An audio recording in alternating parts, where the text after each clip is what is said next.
Media keeps promoting so much violence, then people are going to try to find a way to defend themselves because they're installing fear.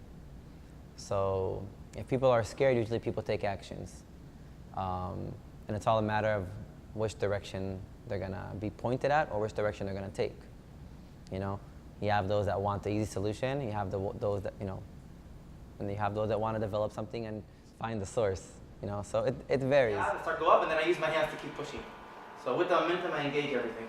That's the idea behind these exercises. That answer your question? Any other questions? Make sure your hands are not too wide apart. Let's go one round.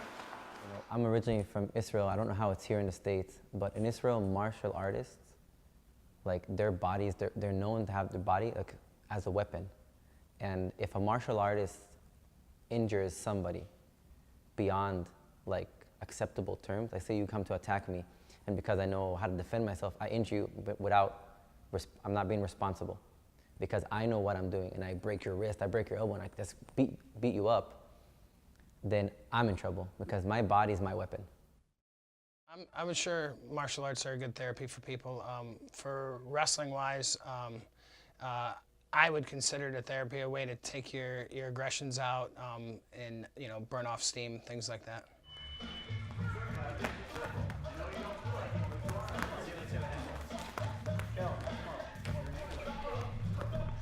Gotta go to your belly. Gotta go to your belly. Freestyle, buddy. You go to your belly.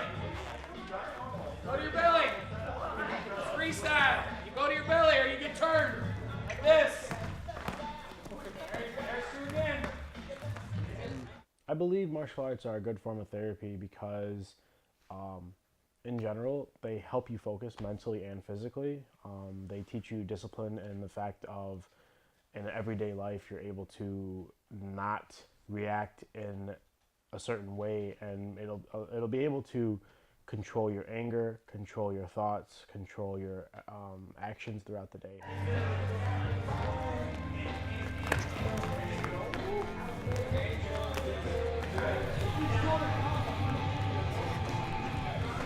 No! Nice. Go the other way.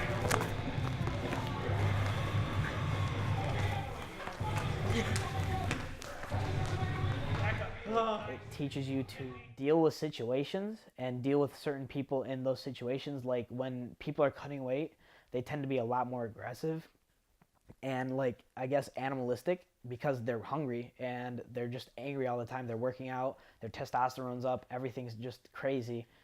And you just have to learn how to deal with people like that all the time because that's all there is in the wrestling room. And dealing with people like that in the wrestling room definitely made me learn how to be able to better deal with people like that out in the real world.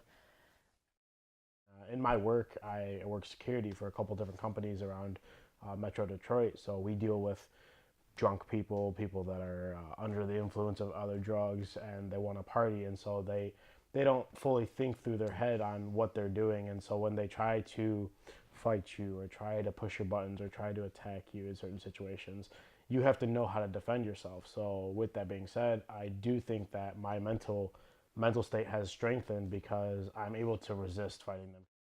Any kind of discipline, but it also includes not only the discipline itself or martial art or physical activity, it also depends on the teacher, on the community, on the environment that they're approaching to make sure it's a very accepting environment. It's my first day. Well, I don't understand this yet, and what I'm going to do is I'm going to face opposite Colleen. She's listening to my butt. I'm going to look through her. Hi, Colleen. I'm going to swing one leg in a circle over her, bring it back, swing the other leg in a circle over her.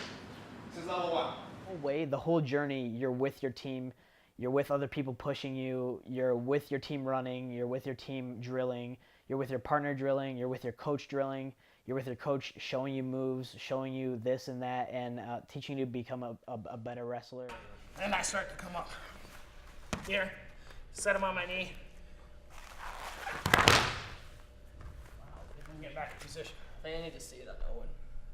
You need to see it on Owen? Yeah. Okay. No, I actually do need to see it though. You need to see it? Christian. Why would you show my poor Owen?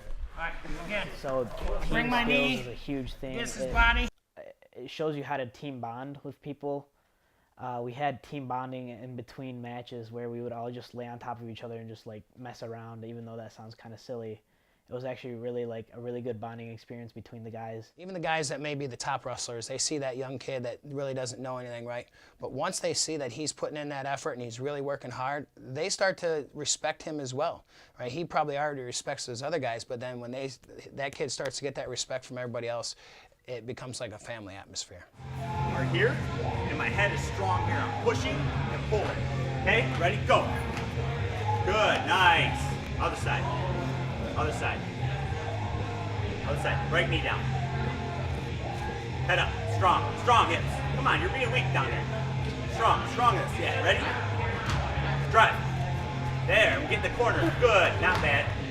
Good. I know a lot of schools don't have the money for it, and I don't think they ever will, but I do agree that wrestling, jiu-jitsu, Muay Thai, and all should be adopted into different schools. But if it were adopted into a lot of scholastic programs, I think that they would do really well. A lot of people would love them, but I honestly don't ever think that many of them will be. One of the things you want to do is you always want to create opportunities for kids.